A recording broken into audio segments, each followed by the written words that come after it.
صلى الله عليه وسلم. بسم الله الرحمن الرحيم. الحمد لله والصلاة والسلام على رسول الله وآله وصحبه ومن اهتدى بهداه. أما بعد, we as Muslims live on earth, which means that we have to deal with the environment. So the global warming, the whole 9 yards, we have to react to that. We're not isolated, and we can't just say that this is none of our business and we have to live in the hell with everyone else that comes after us. Islam teaches us to care and to react to whatever is happening around us. In the following chapters, you will have a glimpse of that. During a windstorm, so this is a natural thing that we see. What to do? Islam does not leave this unattended. There is a dhikr, as in Hadith 166. The Prophet ﷺ, whenever he saw wind blowing, he used to say, اللهم إني أسألك خيرها وأعوذ بك من شرها. O Allah, I ask you for its goodness, that is the wind, and I take refuge with you from its evil. Now, it shows you how much the Prophet ﷺ is connected to Allah Azza wa Jal, that he's asking Allah even for something that we see and presume it's a natural phenomena.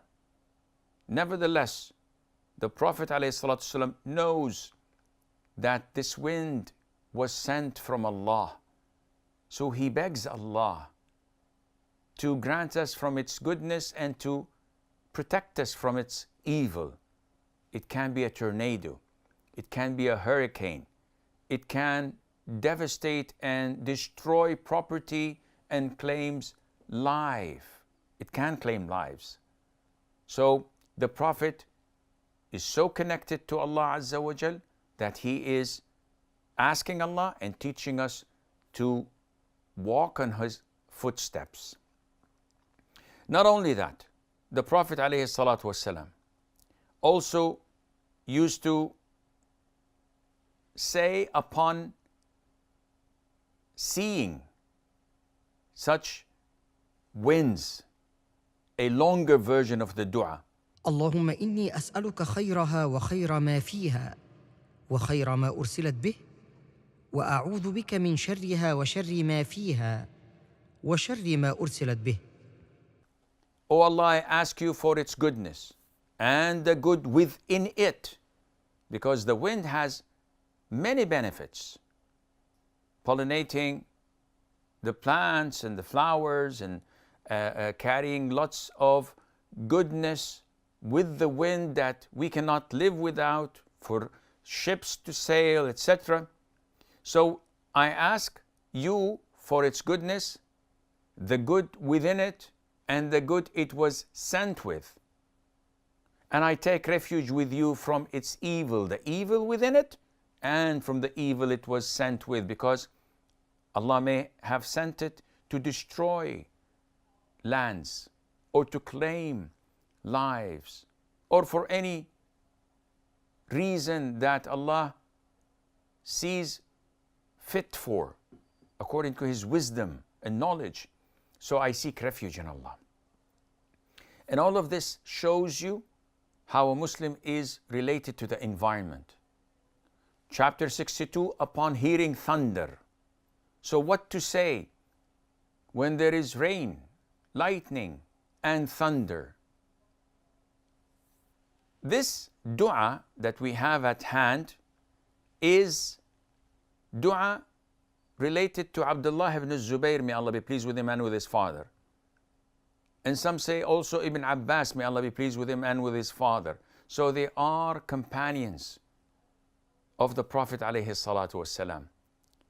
Whenever they heard the thunder, they used to say, سبحان الذي يسبح الرعد بحمده والملائكة من خيفته. سبحان الذي يسبح الرعد بحمده. Glory be, or how perfect He is, the one whom the thunder declares his perfection with his praise, as do the angels out of fear of him Azza wa Jal. So the thunder, as reported in an authentic hadith, is the voice of the angel ordering the clouds to go from one place to the other for its movement. And this is something we don't see, but we believe. And when the clouds move, rain falls. So what should we say when rain falls? Chapter 63, supplication for rain. Hadith number 169. Whenever it rained, the Prophet used to again supplicate to Allah. اللهم أسقنا غيثا مغيثا مريئا مريعا نافعا غير ضار عاجلا غير آجل. O Allah, send upon us helpful, wholesome, and healthy rain, beneficial, not harmful rain, now, not later.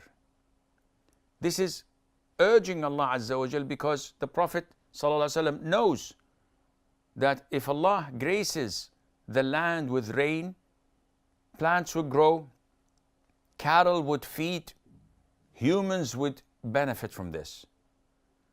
And this is when the rain is helpful and wholesome and healthy, when it does not have any destruction in it, because it can be the cause of floods. It can be the cause of destruction and drowning of crops. So we ask Allah Azza wa Jal to make it beneficial.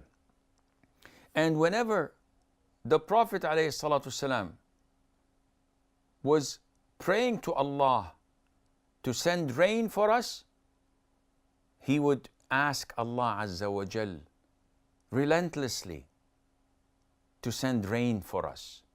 Hadith 170, the Prophet used to say alayhi salatu wasalam, اللهم أغثنا اللهم أغثنا اللهم أغثنا. O Allah, relieve us. O Allah, relieve us. O Allah, relieve us. Allahumma aghithna.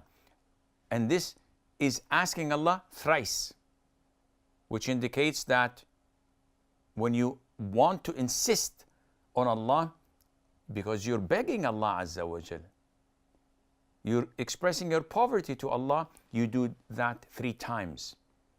And Hadith 171, he would elaborate and he would say, اللهم اسق عبادك وبهائمك وانشر رحمتك وأحيي بلدك الميت.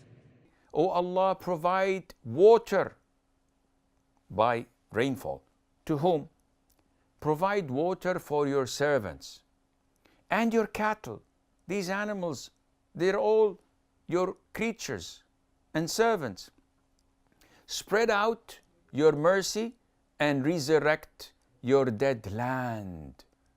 The famine, the drought that we're suffering, no one can relieve us from it except you. هذا والله أعلم ونسبة العلم إليه أسلم وصلى الله وسلم وبارك على نبينا محمد. صلى الله على محمد صلى الله على محمد صلى الله عليه وسلم.